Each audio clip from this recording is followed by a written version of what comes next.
I start out with a new version of Photoshop, I like to customize a few things. To state the obvious, preferences in Photoshop is where you can set your own preferences. For example, if you don't like the images opening in tabs, you can turn that behavior off here. You're probably going to come here quite often, so let me just show you that. You can go, if you're a Windows user, to Edit and Preferences, and on a Mac, Photoshop Preferences. In any case, you can get here easily through pressing Command K or Control K if you're a Windows user. This will take you to the general preference, and if you're going from the menu, you can of course choose any preference you like here. I'm going to just go systematically through them here. Starting with general.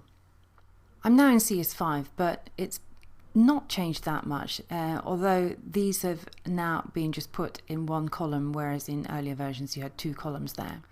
The first new things you're going to come across is the HUD color picker, and that's a heads up display. Basically it's a color picker that floats through a shortcut, and here you can decide how you want it to look. Now I'm going to use the hue wheel medium, and I'm just going to OK this for a moment and open up an image. As you can see here, I'm calling up a color picker on the fly here. I've chosen the medium size color wheel.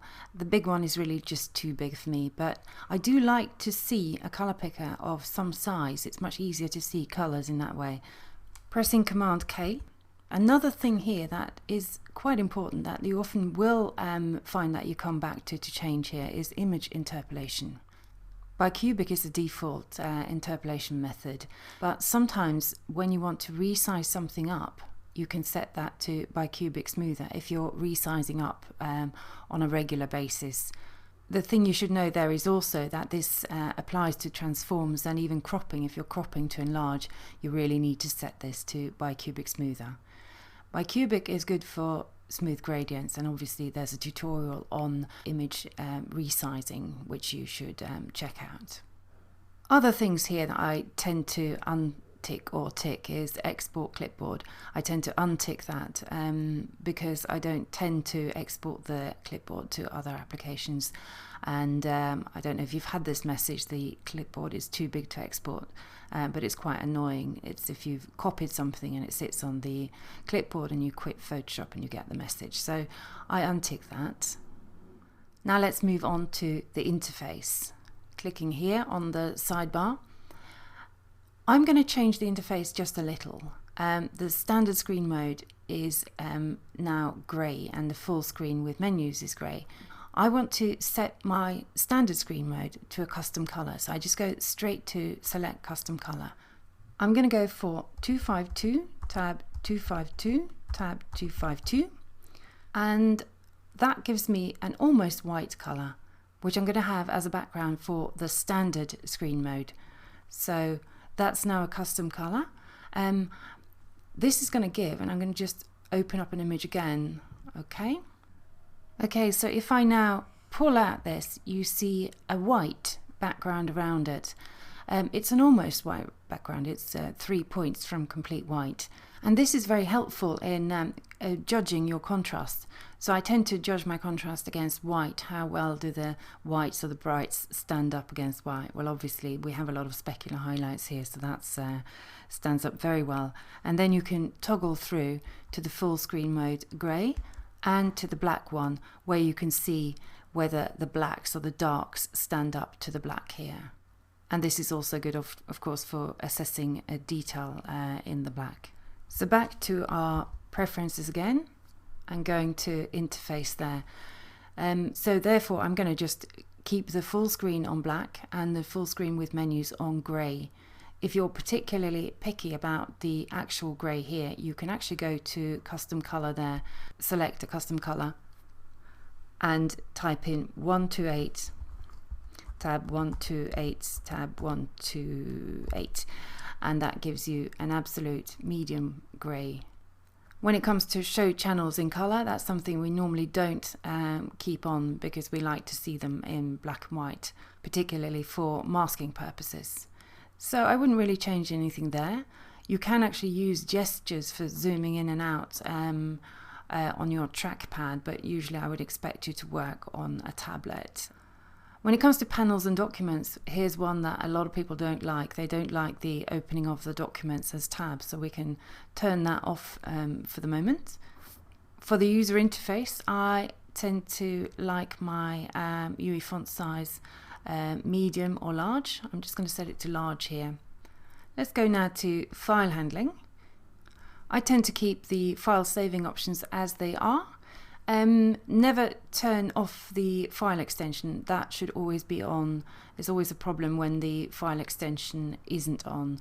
Other people may not be able to read your files. One thing that I used to turn off in the past was ask before saving layered TIFF files, because the message that you get when you're saving a layered TIFF file is quite annoying, that it will increase file size. Well, now I'm trying to save all my layered files as PSDs. I find that saves space. So this one becomes more important. I'm actually going to leave this one on as a reminder to myself. I'm going to now put the maximize PSD and PSB file compatibility to never. Now that may seem a very negative thing to do, but it's only if you're working with people who are using a very, very old version of Photoshop that you need to have that file compatibility, and it really increases the size of all your PSD files. So I'm putting that to never. And if you want to be asked on a case-by-case basis, obviously you can always choose the ask option. Let's move on to performance. Here I'm actually working on from a laptop, so I've only got one hard disk here, but if you have, let's say you have 3 hard disks, one that you're working on, one is your startup disk, and one is an extra, what we call a scratch disk, a disk with as much space as possible available on it in one big block, then I would set the scratch disk as number 1, the startup disk as number 2, and the disk that you're working on as number 3. In the past, I used to set the memory usage up to as much as 95%. I've done a lot of testing now, and I find that actually just leaving it at default is the best at the moment, the way it works with current systems. There's a new option here on the history and cache, tall and thin, default, big and flat. Well, tall and thin is for when you work with quite small size documents but with lots of layers. Big and flat is if you're working with very large documents from a high-end digital back, say, but not with a lot of layers. And default is somewhere in between. Generally, I'm not going to change anything here, but it's up to you. You can experiment and find the best settings for you and your system. All the preferences for performance will relate to the actual system that you're working on. Now, the GPU settings, if you're new to Photoshop CS4 and CS5, you'll find that with the GPU settings turned on, Photoshop will use the power of your video card to do certain things. Now, this may, in some cases, slow down your computer. So if you do have any problems with drawing, for example, a big lag on your brushes or transformations that are lagging behind a lot, try to disable this. Obviously, that's not ideal. It doesn't really go with the design of Photoshop as it is now, but it may be the immediate solution to your problems. Moving on to cursors, this is one of the most immediate important things for retouching, and the only thing I do there, I tend to leave painting cursors on the normal brush tip, the brush preview at bright red. You can change that to any colour you like, but remember it has to show up against what you're painting on. But the most important thing is to set now the other cursors to precise instead of standard and getting the picture of the tool. You want to do it the professional way and set it to precise, where you actually get a precise point there, marking out your sample, for example, from your tool. Now the rest is pretty easy, and there aren't many changes, or no changes at all actually. Transparency and gamut, that just shows you the transparency pattern, and I'd leave that as it is. Units and rulers, well, I keep changing this all the time because naturally, as a European, I think in centimetres. But when I'm thinking print, I tend to think 5x4, 10x8, 12, 16, 16, 20, etc. So, and that's in inches. So I'm going to change it to inches just for now. I leave the type alone. Type's got nothing to do with what we're doing here, and the rest as well.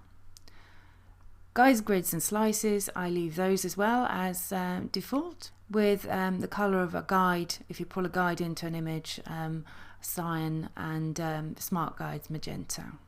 On plugins, you may set an additional plugins folder, but it's best to install the plugins properly. Incidentally, we do have a problem with plugins in CS5 now because it's become a 64-bit application and a lot of plugins won't work with it. They're simply not designed for that. You can set Photoshop to work in 32-bit, and I'm just going to show you that in a moment here. On type, we do nothing, and so we can just press OK, and that's our preferences. I'm just going to show you now how we can set Photoshop on applications and set Photoshop CS5, and the actual application is here within the folder. Now if you go on more info here, you can see that there is an option here for opening in 32-bit mode, so that you can work in 32-bit with the actual plugins that will work with this version of Photoshop. Some of the preferences immediately take hold, but to get all the preferences activated, you need to quit and restart Photoshop.